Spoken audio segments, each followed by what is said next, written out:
mais um vídeo do Manhã no Divã. Hoje a gente vai falar sobre um tema interessante que é a dificuldade de saber se você tem realmente ansiedade, se é pânico ou se é um problema físico, se é um problema biológico.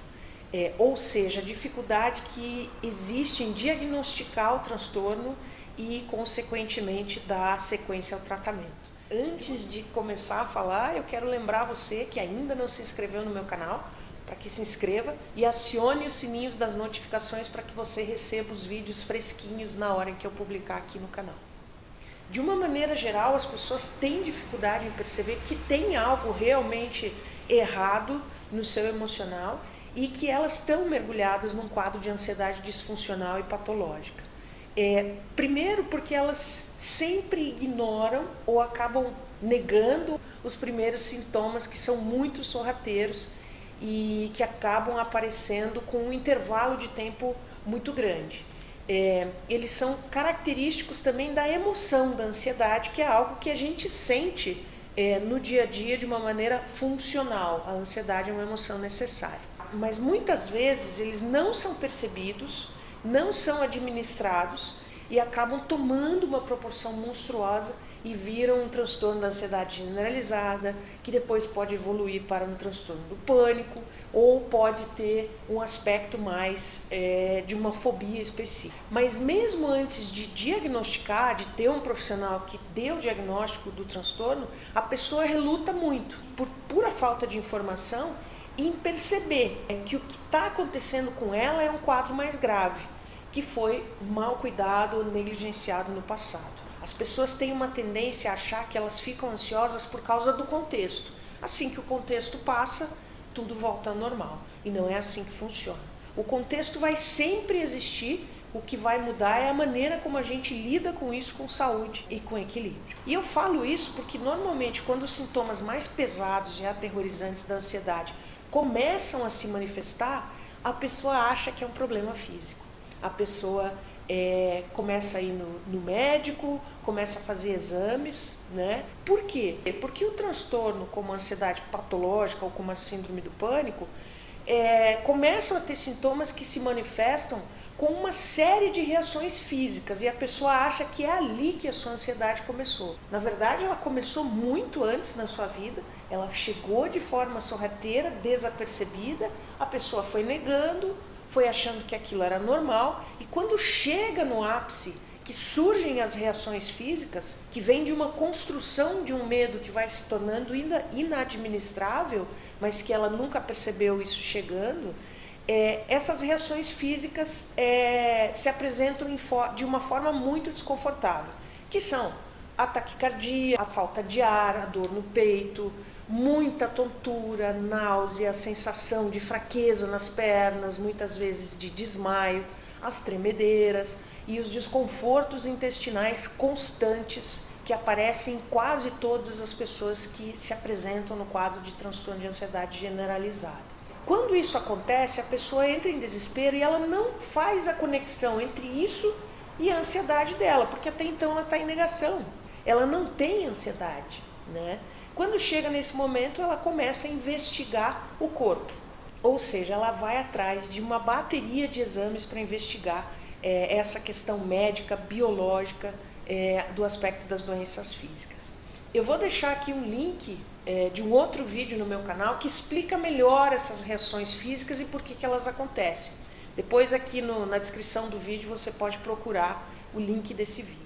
Então ela faz 1000 exames e com toda razão, porque é muito importante ter a cautela de investigar se realmente não é um problema físico, se não é um problema cardíaco, antes de se fazer o diagnóstico da ansiedade ou do transtorno do pânico.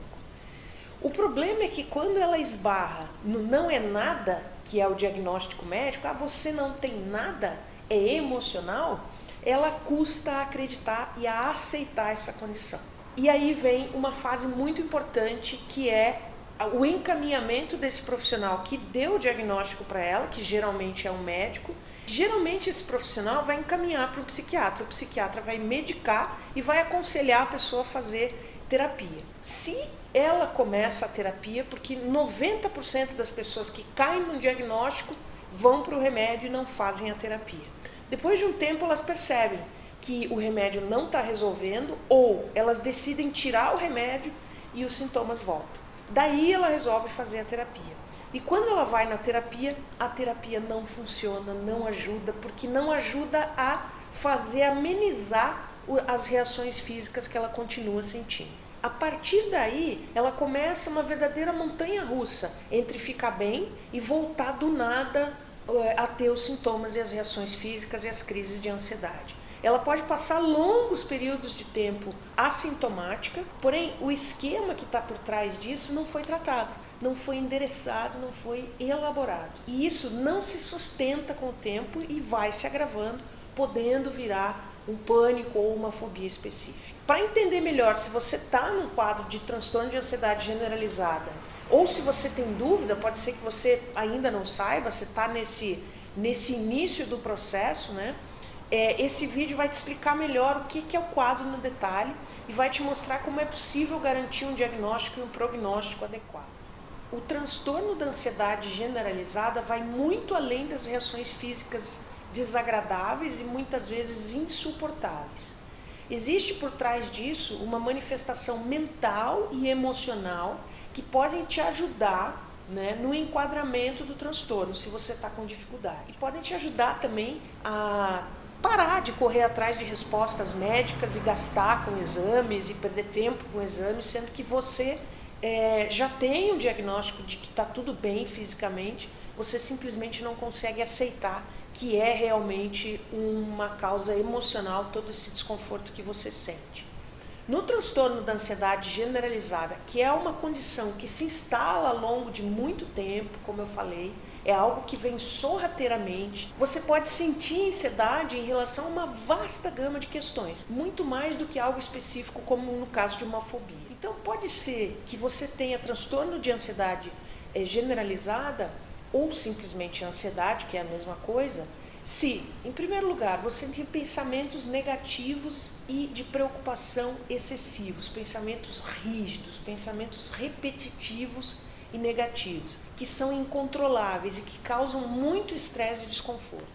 Em segundo lugar, as suas preocupações afetam muito a sua vida. Elas te impedem de fazer escolhas simples, tomar decisões do dia a dia, e você não consegue fazer isso porque você não consegue enfrentar o risco que as situações que exigem decisão e escolhas envolvem. Você não consegue deixar de se preocupar, principalmente preocupações sobre o futuro, que você sempre projeta de uma forma negativa e catastrófica. Você sempre foca em possíveis fatos ruins que possam vir a acontecer. Sua mente está sempre calculando catástrofes, tragédias, doenças, mortes, perdas, seja financeiras, seja de uma pessoa, e você está sempre à espreita tentando garantir que nada de ruim aconteça no futuro ou no presente. Em terceiro lugar, você sente um nível de irritação que é muito fora do comum, às vezes com barulho, às vezes com a presença de outras pessoas, você não consegue focar e se concentrar em nada, você está sempre cansado, não consegue se concentrar, muitas vezes te dá branco, principalmente em situações em que você está sob pressão. Você tem dificuldade para dormir, porque na hora que você deita, você começa a pensar demais e não consegue desligar a mente e não consegue relaxar em termos musculares. Principalmente se você já teve uma crise mais expressiva de ansiedade, você entra num loop que é o medo de ter outra crise. E esse pensamento ronda a sua mente o tempo todo. Você passa a ter medo de ir a lugares porque lá você vai passar mal. Se você passou mal no supermercado, você evita o supermercado. Então você começa a construir um esquema de esquiva para fugir dessas crises, um esquema que evite que você se exponha. Muitas vezes a pessoa pode começar a fugir, né, a se esquivar de comer determinadas coisas porque ela acha que vai passar mal, a ir a determinados lugares, a estar em público. Então ela entra num esquema em que ela começa a se recolher e evitar e esquivar as coisas de uma forma muito nítida e disfuncional. Em nível mais emocional, você se sente incapaz de fazer as coisas, você se sente inferior, a sua autoestima é baixa, você sente que tudo é muito difícil para você, mas que para os outros é mais fácil. Você sente muita culpa quando erra ou quando não faz as coisas de determinadas formas que você programou, porque você tem um certo perfeccionismo, você é sistemático, tem uma extrema necessidade de controle, você fica arrasado emocionalmente quando você é contrariado ou fica muito irritado. Tem uma tendência a não admitir os seus erros, né? Nem os erros dos outros, né? E isso torna você uma pessoa extremamente exigente com você mesmo e com os outros. Geralmente essa pessoa tem dificuldades sociais e tem verdadeiro pavor de ser criticado e julgado.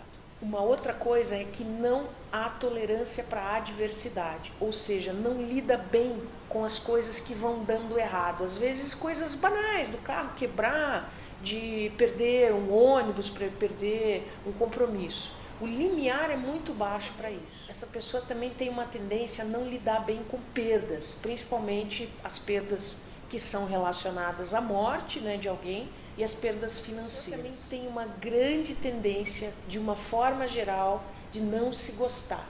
Não se sente satisfeito e pleno consigo mesmo, não apenas com a sua aparência, que isso pode ser um fator também muito forte, a pessoa tem uma verdadeira aversão à sua própria aparência, ao seu corpo, mas também à sua personalidade, à sua presença de uma forma geral no mundo, porque ela se sente muito inferior e ela não aceita as próprias fraquezas e trabalha constantemente para consertar essas fraquezas e para parecer algo mais robusto e forte do que ela realmente é lá dentro quando ela está com ela mesma. Então, assim, de uma maneira geral, os transtornos apresentam essas características, os transtornos dentro do guarda-chuva dos transtornos da ansiedade. Eles podem variar em intensidade e em frequência dessas crises, mas geralmente um transtorno de ansiedade generalizada, ou o que eu chamo de ansiedade disfuncional, apresenta essas características que eu falei, mas numa intensidade quase diária. Ao longo do tempo, depois que as crises com as reações físicas começam, a tendência é os períodos assintomáticos serem cada vez mais curtos e as crises começarem a se manifestar quase que diariamente. Tem muitos pacientes que têm crises mais de uma vez por dia. Quando eu tive transtorno, eu tinha dias que eu tinha 3 crises de pânico por dia. Agora vamos entender um pouquinho a diferença entre o transtorno da ansiedade generalizada, a ansiedade, o pânico e as fobias. O transtorno da ansiedade generalizada e a ansiedade disfuncional são a mesma coisa. Então, assim, você quer saber se você tem ansiedade? Todo mundo tem, ok? Num nível funcional. Se você apresenta uma grande parte dos aspectos que eu acabei de falar, você tem um transtorno de ansiedade generalizada, ou seja, uma ansiedade que te deixa disfuncional. Precisa tratar. Agora, quando isso não é tratado, isso evolui para uma crise de pânico. Às vezes a crise de pânico aparece mesmo sem a pessoa ter transtorno da ansiedade generalizada. O que é a crise de pânico? Você geralmente vai vivenciar episódios em que do nada, absolutamente do nada, você vai ter uma palpitação e um disparo nos batimentos cardíacos absurdos. Você vai começar a suar frio ou a suar, muitos tremores, mas numa intensidade muito maior do que uma crise de ansiedade, que geralmente a crise de ansiedade você fica meio que o dia inteiro nesse estado, mas digamos que num nível, numa intensidade baixa. A crise de pânico é ao contrário, ela dura de 5 a 20 minutos, às vezes mais, mas ela é um pico e depois passa. Lógico, depois que a crise passa, tem a ressaca dessa crise, que é muito parecido com uma crise de ansiedade. Então você apresenta as características da pós-crise de pânico com uma ansiedade muito forte. Os sintomas do pânico são muito parecidos, né? São os mesmos, porque é o mesmo mecanismo que é acionado, que é o mecanismo de reação à fuga e à luta. Então vai ter ataque cardíaco, como eu falei, vai ter suor frio, vai ter os tremores, vai ter a falta de ar, que é a hiperventilação, vai ter uma sensação de que você está engasgando com algo, náusea, tontura, muitas vezes amortecimento das extremidades, dos dedos, né? E zumbido no ouvido. Muita gente acha, principalmente quando acontece uma crise de pânico, que está tendo um infarto. porque realmente parece que o batimento cardíaco está muito mais rápido do que realmente está e que ele está irregular. Então, a tendência é essa pessoa achar que está tendo um infarto, que está tendo um episódio fulminante no coração. Geralmente, a pessoa se direciona, então, até o pronto-socorro, faz uma bateria de exame e recebe o diagnóstico de que não tem nada físico, existe uma hipótese de ser síndrome do pânico, e aí ela vai ao psiquiatra, enfim, todo esse caminho aí acaba acontecendo.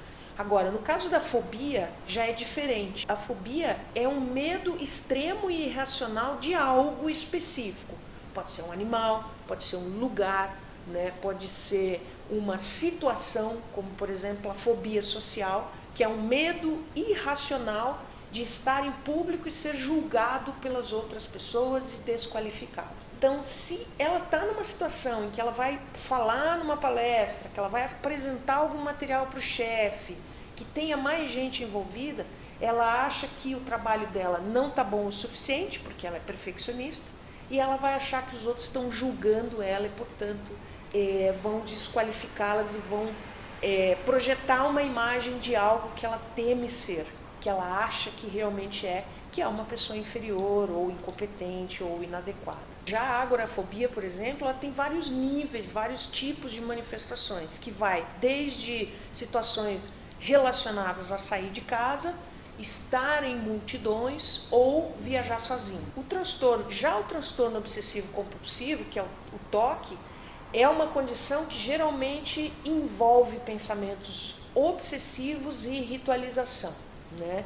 Envolve comportamentos repetitivos. Então a gente tem o toque de verificação, por exemplo, em que a pessoa tem o pensamento obsessivo de que se ela não verificar o gás, a luz, o aquecedor, as tomadas, a chave e outras coisas antes de sair de casa, algo de ruim vai acontecer, ela sente um extremo desconforto, não se sente segura e ela precisa fazer o ritual compulsivo para trazer o alívio. O mais comum e camuflado, por incrível que pareça, é o toque com doença. O toque com doença se manifesta com pensamentos obsessivos de que tem alguma coisa errada que vai levar a pessoa a uma doença e à morte.